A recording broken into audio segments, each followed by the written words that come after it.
Vamos abrir o Evangelho de Mateus, no capítulo 1, meus irmãos.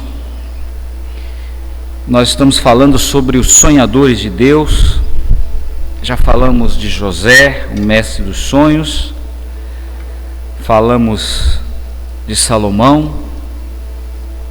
E hoje vamos falar de mais um dos sonhadores de Deus. Mateus, capítulo 1, dos versículos 18 a 25. Mateus 1, 18 a 25.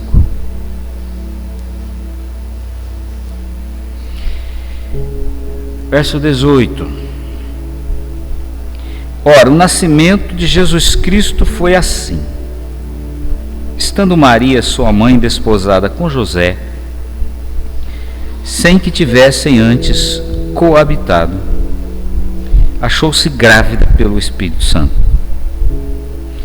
Mas José, seu esposo, sendo justo e não a querendo infamar, resolveu deixá-la secretamente.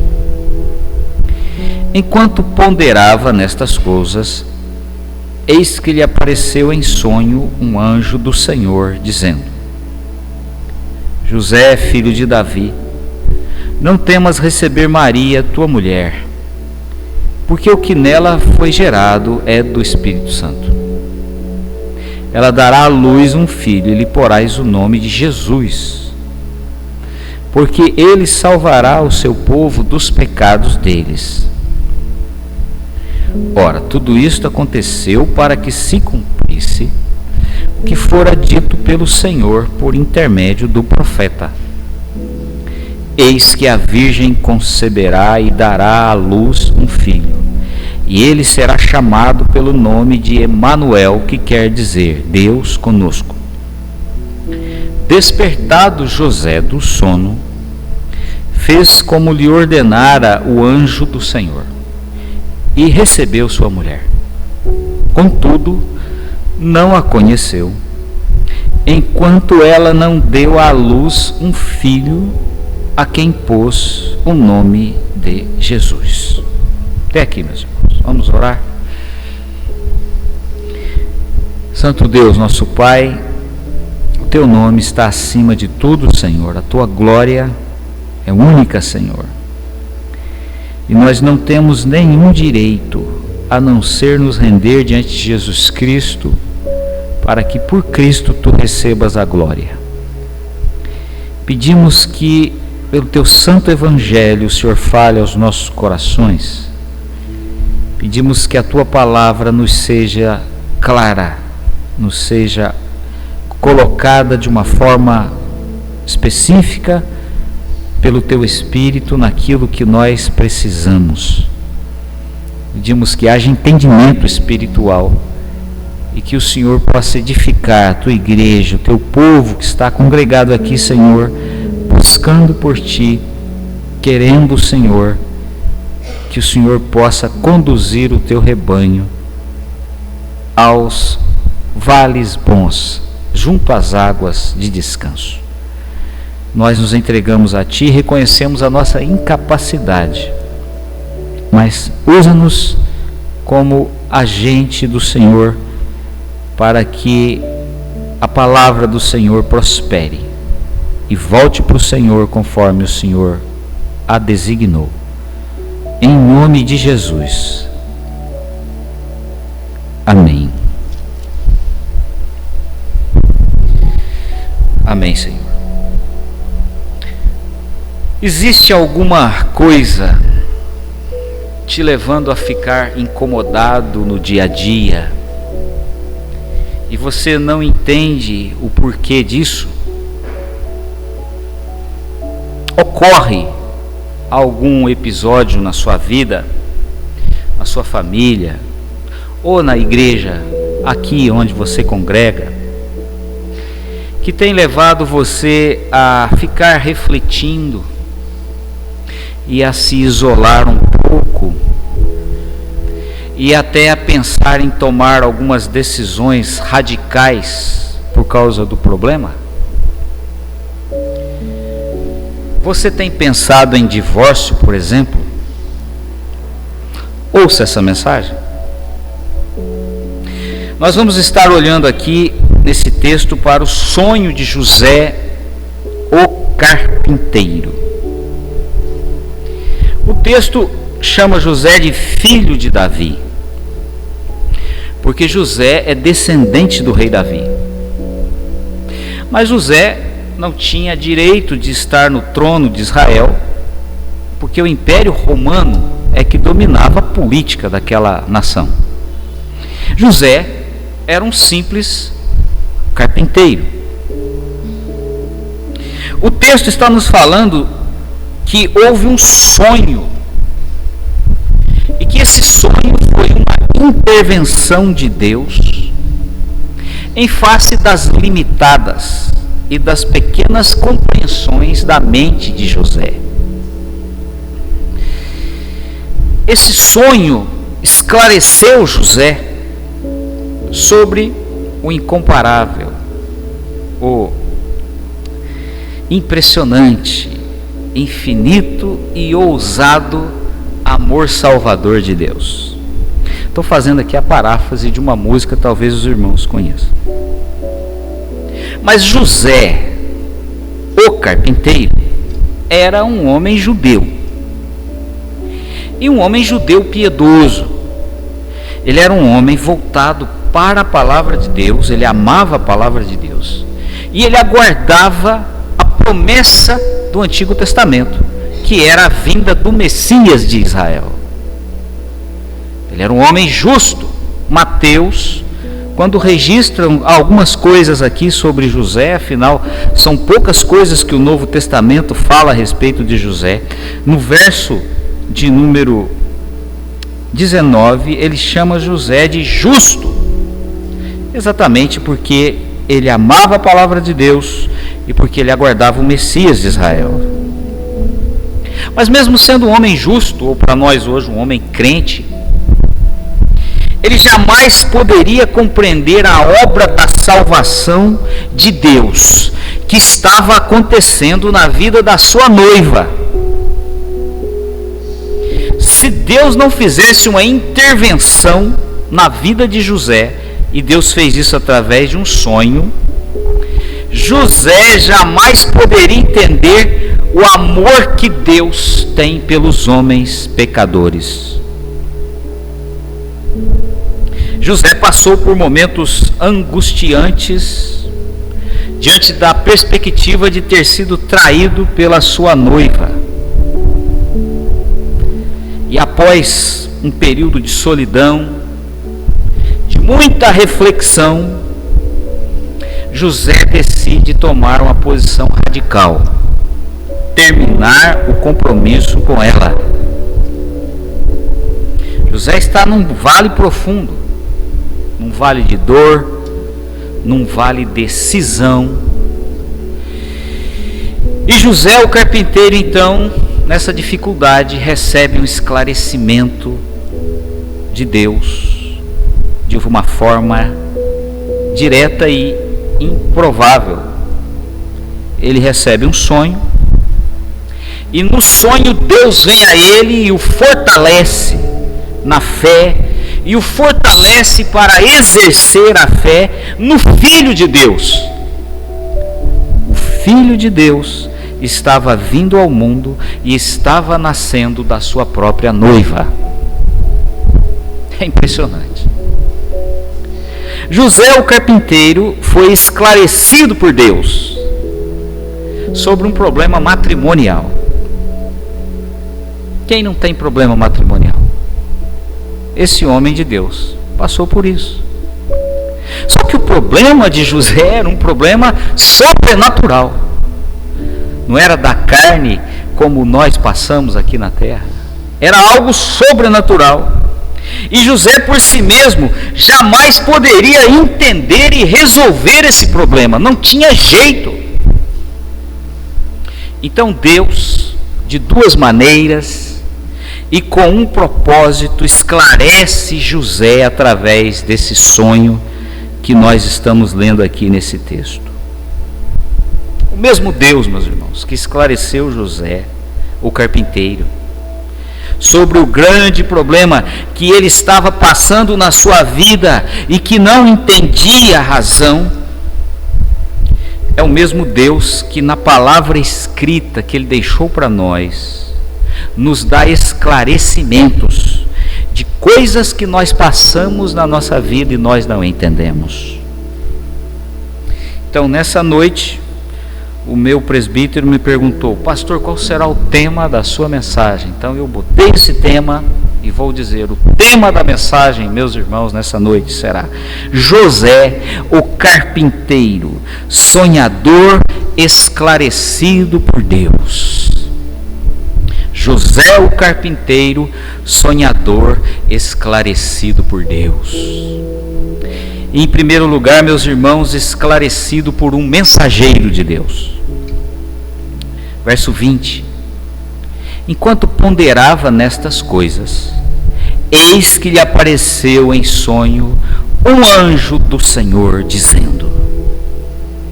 A primeira maneira que Deus usa para esclarecer José é enviar para ele um mensageiro, um anjo.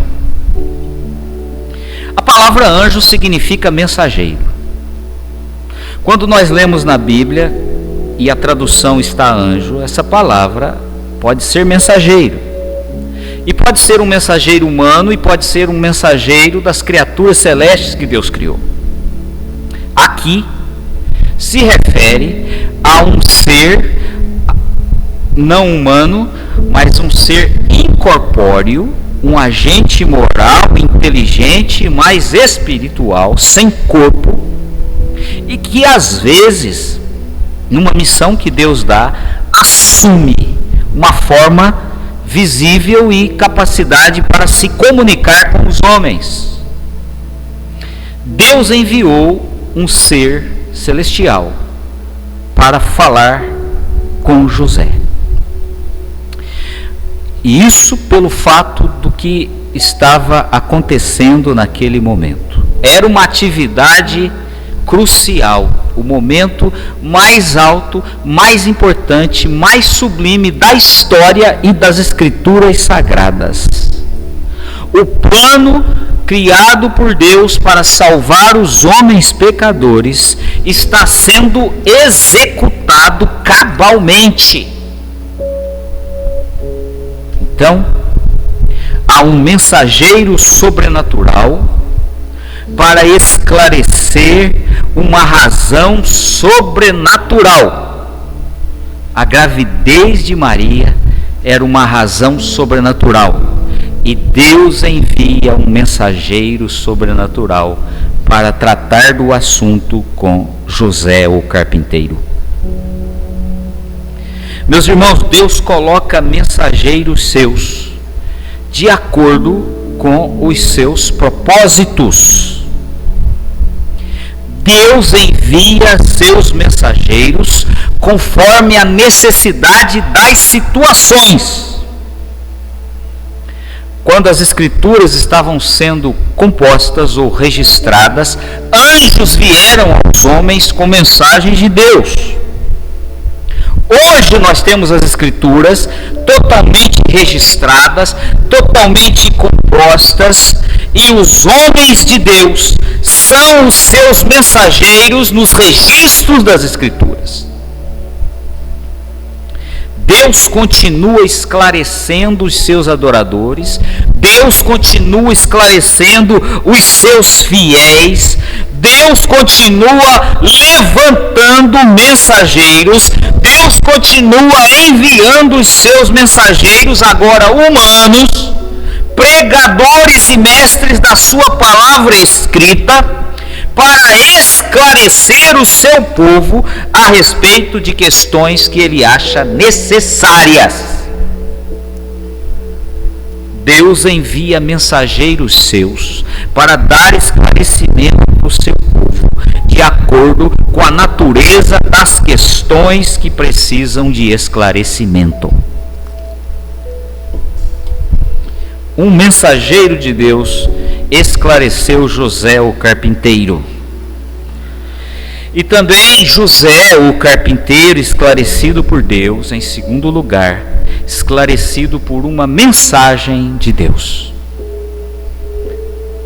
Verso 20, parte B, dizendo: José, filho de Davi, não temas receber Maria, tua mulher, porque o que nela foi gerado do Espírito Santo.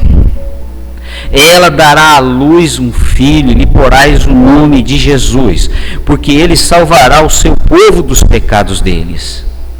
Ora, tudo isso aconteceu para que se cumprisse o que fora dito pelo Senhor por intermédio do profeta. Eis que a virgem conceberá e dará à luz um filho, e ele será chamado pelo nome de Emanuel, que quer dizer Deus conosco. Não temas receber Maria. Mensagem. O que nela foi gerado é do Espírito Santo. Mensagem. Dará à luz um filho, Jesus. Mensagem. Salvará o seu povo dos pecados deles. Mensagem. Aconteceu para que se cumprisse o dito pelo Senhor por intermédio do profeta. Mensagem. Esse mensageiro traz uma mensagem de Deus. E aqui está a segunda maneira usada por Deus para esclarecer José durante um sonho. Deus lhe deu uma mensagem. Deus enviou um mensageiro, e esse mensageiro trouxe uma mensagem. Meus irmãos, José já estava num relacionamento bastante aprofundado com a sua noiva. Eles já tinham laços legais. Pelo costume judeu, eles já estavam casados, era a segunda etapa do casamento. O casamento judaico tem 3 etapas. A primeira etapa, quando os pais fazem a apresentação dos cônjuges, estão casados. A segunda etapa, os cônjuges se casam legalmente e assumem um noivado durante 1 ano. José está nessa segunda etapa com Maria. Nessa segunda etapa, eles ainda não moravam juntos e nem tinham relações sexuais. Depois desse ano, seria então a terceira etapa. Ele conheceria a sua noiva, que é sua esposa, e a partir dali assumiriam vida conjugal matrimonial. Mas pela lei judaica, eles já estavam casados. Legalmente estavam casados. E se acontecesse um adultério, segundo Deuteronômio 22, 24, o culpado ou a culpada de adultério seriam apedrejados na porta da cidade onde moravam. Maria, adolescente, recém-entrada na puberdade, entre 12 e 14 anos, grávida, sem que José tivesse tido relação sexual com ela. Essa jovem, adolescente ainda, aparece grávida. Imagine o que está acontecendo. Nós somos aqui uma congregação, todos aqui praticamente se conhecem as famílias. Imagine uma família, isso é hipotético, só estou ilustrando. Imagine uma família que esteja aqui com uma moça, 12, 13 anos, e de repente essa moça fica grávida. O que nós vamos falar? Ela teve relações sexuais. Foi isso que aconteceu. José viu a sua noiva adolescente grávida. Por isso a mensagem. Por isso veio a mensagem. E a mensagem levou José à profecia de Isaías. O que Isaías falou 700 anos antes disso, está aí no versículo 23. Eis que a virgem conceberá. Isaías disse: uma mulher virgem vai ficar grávida.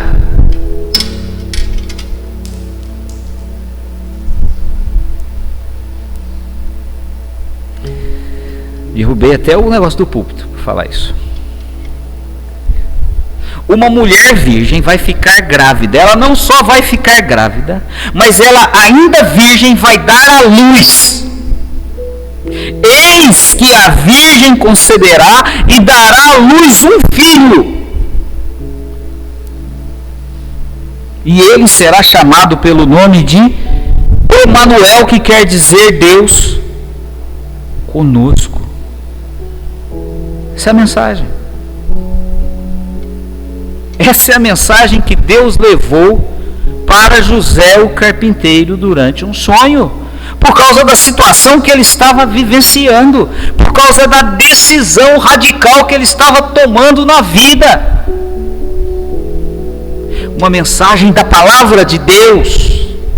O anjo veio, mas o anjo fala o que o profeta disse, e o profeta disse da parte de Deus.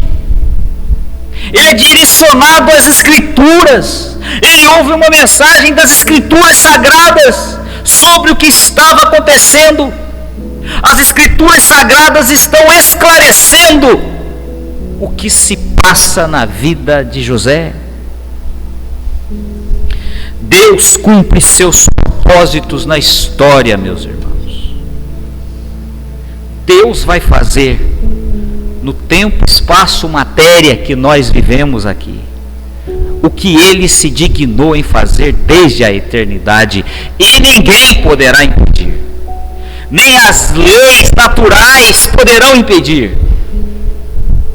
Deus fará o que Ele se dignou em fazer na história.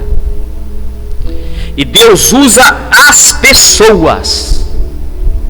E Deus usa as situações que as pessoas vivem nessa terra, nessa história, nesse tempo, nesse espaço, nessa poeira, nessa chuva. Deus usa as pessoas e as situações que Ele quer usar para fazer os seus propósitos, para cumprir o que Ele tem que cumprir, para a sua glória e para o bem daqueles a quem Ele ama. E Deus revela na sua santa palavra as grandiosas e incomparáveis ações que Ele vai fazer em benefício do seu povo. Eis a mensagem. É o Senhor agindo na vida dessa garota para o bem do povo que Ele ama. Eis a mensagem. Uma mensagem de Deus esclareceu José o carpinteiro. Um mensageiro de Deus esclareceu José. Uma mensagem de Deus esclareceu José. José o carpinteiro esclarecido por Deus. Em terceiro lugar, meus irmãos, esclarecido para uma missão de Deus. Versos 24 e 25. Despertando José do sono, fez como lhe ordenara o anjo do Senhor e recebeu sua mulher. Contudo, não a conheceu, enquanto ela não deu à luz um filho, a quem pôs o nome de Jesus. Notem, mensageiro trouxe a mensagem. Note a missão. Recebeu sua mulher, não a conheceu, ou seja, não teve relação sexual com ela. Ela deu à luz E ele então pôs o nome de Jesus na criança que nasceu. José recebeu de Deus no sonho uma missão. Seu esclarecimento foi para que ele recebesse a missão para cumprir. Qual a missão que José recebeu? Primeiro, casar com uma virgem grávida. José esperou terminar o período de noivado e casou-se com a moça adolescente virgem que estava grávida. Ninguém faria isso. Nenhum homem com moral, com dignidade, faria isso. Esse homem, por causa da palavra de Deus, fez. Missão: casar-se com a mãe do Redentor dos homens. Mas não só casar com a mulher virgem que estava grávida. Não ter relações com ela até que o nenê nascesse. Ele se casou com a moça virgem grávida, e a moça virgem grávida ficou virgem até o nascimento do Filho de Deus. Missão: casa, mas não possui a esposa. Espera Deus fazer o propósito na vida dela. Incrível. Depois, a criança nasce e ele adota a criança. Adota para ser seu tutor. Ele ensina na infância e na adolescência para essa criança a profissão de carpinteiro.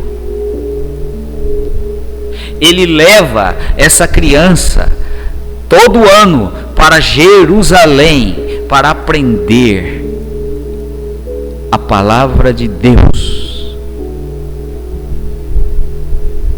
Ele torna-se não somente o tutor, mas o guardião dessa criança. Quando Herodes se levanta para matar as crianças na região de Belém, ele pega todas as suas economias, ele pega tudo aquilo que os magos haviam ofertado, e ele vai para o Egito proteger essa criança do assédio do dragão que queria devorá-la. É o guardião do Filho de Deus na terra, tutor e guardião do Filho de Deus na sua infância na terra. E ainda essa missão tinha dar o nome. Diz o texto: pôs o nome de Jesus, o nome do Salvador. Jesus era o terceiro nome mais comum em Israel nessa época. Na verdade, Jesus é a variante grega do nome que o meu presbítero tem ali. Todo mundo chamava ele em Israel de Josué. Essa é a variante grega Jesus, mas o nome é Josué, que significa o Senhor é a salvação. José, o carpinteiro, dá o nome que o Salvador tem que ter. Isso para que toda a palavra de Deus se cumprisse no tempo, no espaço, na matéria humana, na história humana. A missão de José foi muito simples: ser um chefe de família e ser um pai responsável durante a infância do Filho de Deus encarnado nessa terra. Logo depois você vê no Novo Testamento, quando Jesus entra para o ministério, José não aparece mais, porque certamente já havia falecido. Sua missão foi essa. A missão de Deus para José foi essa: ser chefe de família e cuidar de um garoto. Meus irmãos, missões são dadas por Deus de forma muito diversificada. Deus apresenta missões difíceis e Deus apresenta missões simples. A missão que Deus deu a Moisés foi dificílima: guiar o povo 40 anos para a terra prometida. 3 milhões de pessoas tinham que ser lideradas. Nós do Conselho da Igreja Presbiteriana de Bahia lideramos 100 mais ou menos, né? Ficamos com a cabeça doída. Imagina um homem guiando 3 milhões. E o povo judeu é muito mais duro que o brasileiro, né? Muito mais tremendo. Missões dificílimas Deus dá para homens. E Deus dá missões simples. Deus deu uma simples missão para José: seja um pai de família, seja responsável por um garoto. Mas todos os que creem na palavra de Deus, todos os que recebem o Filho de Deus pela fé, todos estes recebem missões de Deus. Todos da fé, homens e mulheres da fé, recebem missões de Deus. Uma missão de Deus para esclarecer José, o carpinteiro. Então nós vimos aqui um mensageiro, nós vimos aqui a mensagem, e nós vimos aqui a missão de Deus para esclarecer José da situação que ele passou na vida, para não deixar que ele tomasse a radical decisão de executar o seu matrimônio com o divórcio. Aqui isso nos aplica, irmãos, hoje, na nossa realidade. As coisas que nós passamos e que não entendemos, e ficamos preocupados com essas coisas, na nossa vida pessoal, na nossa vida familiar, na nossa vida comunitária, na igreja onde nós congregamos. O que isso se aplica para nós? Eu vou terminar dizendo para os irmãos 3 questões. A primeira: opiniões nunca são imutáveis. Dizia um sábio filósofo grego: só os loucos não mudam de opinião. Opiniões são imutáveis. Ou melhor, opiniões nunca são imutáveis. Elas podem mudar e às vezes devem mudar. Os que são donos ou donas da verdade devem pensar nisso e devem se dispor a buscar a Deus em oração, e devem se dispor a examinar as Escrituras Sagradas para tomarem suas decisões e para resolverem os seus problemas de relacionamento. Ouça os pregadores da palavra de Deus. Ouça as mensagens da parte do Senhor na sua palavra. Quando você firmar a sua opinião, firme a sua opinião após ter as suas orações respondidas na palavra de Deus. Firme a tua opinião naquilo que a Escritura vai te falar a respeito do assunto que incomoda você na sua vida. Essa é a primeira questão. Opiniões nunca são imutáveis. A segunda questão: não julgue severamente o seu cônjuge antes de você dar a sentença contra ele ou contra ela. antes de você executar o seu matrimônio com o divórcio, ore mais, reflita mais na palavra de Deus sobre a situação que atinge a vida de vocês. Vá ouvir os mensageiros de Deus, vá ouvir as mensagens de Deus na sua palavra. Entenda que a missão de Deus para você é junto do seu lar. A missão de Deus para você é junto do seu cônjuge. A missão de Deus para você é cuidar do seu filho, da sua filha. Não se divorcie. Terceira questão: procure estar junto com seus irmãos na fé,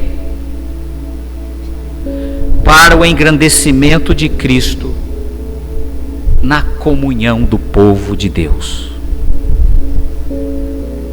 Não busque vir à igreja para ser feliz. Busque estar numa igreja, busque estar nessa congregação, para que Cristo seja cada vez mais elevado, no amor dele se manifestando entre os irmãos, no perdão dele se revelando, na solidariedade dele se manifestando, na alegria da salvação que ele dá, fluindo entre os irmãos. Não abandone a sua congregação. Não deixe o convívio com os irmãos nos quais Deus te colocou para estar junto. Não tome decisões radicais por causa do sentimento enganoso e pecaminoso do teu coração corrompido, egoísta, vaidoso, cobiçoso. Volte-se para a palavra de Deus. Volte-se para o amor fraterno. Volte-se para o perdão. Ouça os mensageiros de Deus. Ouça a mensagem do Senhor na sua palavra. Nós estamos na família de Deus. Não se afaste do convívio desta família. Resista ao pecado. Resista à mentoria de Satanás. Fique com a palavra de Deus e busque se relacionar cada vez melhor com seus irmãos. Relacionar-se pelo que a Bíblia diz, muito mais pelo que os teus sentimentos falam. É tolice viver pelo sentimento. É sabedoria viver pela palavra de Deus. José não foi pelo sentimento. José, o carpinteiro, foi pela palavra de Deus. E pela palavra de Deus, ele se tornou o tutor e o guardião do Filho de Deus. Guie a sua vida na palavra de Deus e não nos sentimentos que vêm e que vão. Faça como falou João Batista. Viva como viveu José o carpinteiro. Importa que ele cresça e que eu diminua. Que Jesus Cristo seja cada vez maior pelas decisões que nós tomamos na nossa vida.